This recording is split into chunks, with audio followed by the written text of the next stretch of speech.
Hi Artful Kids, this is your teacher, Mrs. James Sharp. I just wanted to show you a few quick cleanup routines in the sink, ways that we clean up in the sink. So yeah, let's get into it.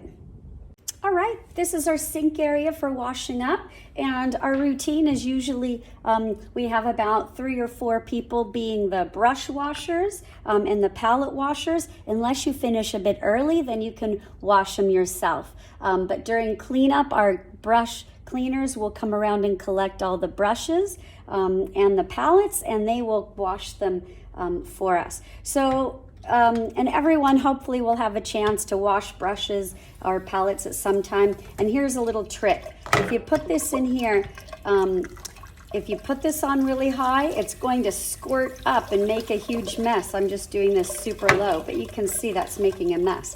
So when you wash palettes, and because it's going to squirt back at you, so we wash it from the side like that. All right, and then I always have a few little wash sponges here that help wash this out really easy.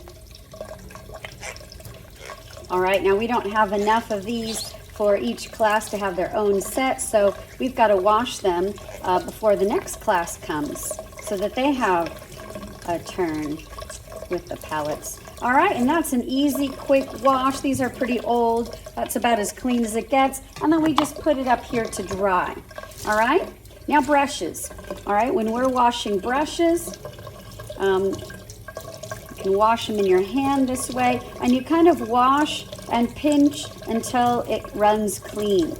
All right, now when we're using acrylic and tempera paint, it's a little bit, takes a little bit of time to wash the brushes. With watercolor is easy. Most of the time it just requires a quick rinse. All right, then when you're finished, if you could squeeze out the water, and then we just put it in the cup there to dry. And if there isn't a cup here to dry, you can find another one over here. If not, you can just grab one of the watering cups. And we always store our brushes with their hair facing up, bristle sides up. All right.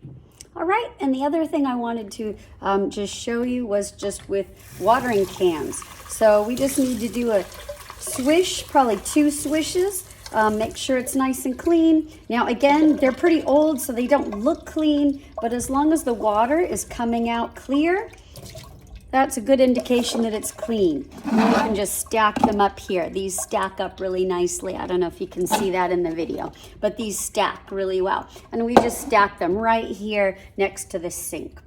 Okay, and the other really important thing is that these small wash rags, these are for the tables. So if you're cleaning tables, I've got a nice clean pile right there. If you're washing tables, you are welcome to get these. I usually put them out there for you, so you don't need to worry about it. But if I haven't gotten there yet, you use one of these to wipe the tables down. You just rinse it, just get it a little bit wet, wring it out, and make sure you wring it out like that so that no water is coming out.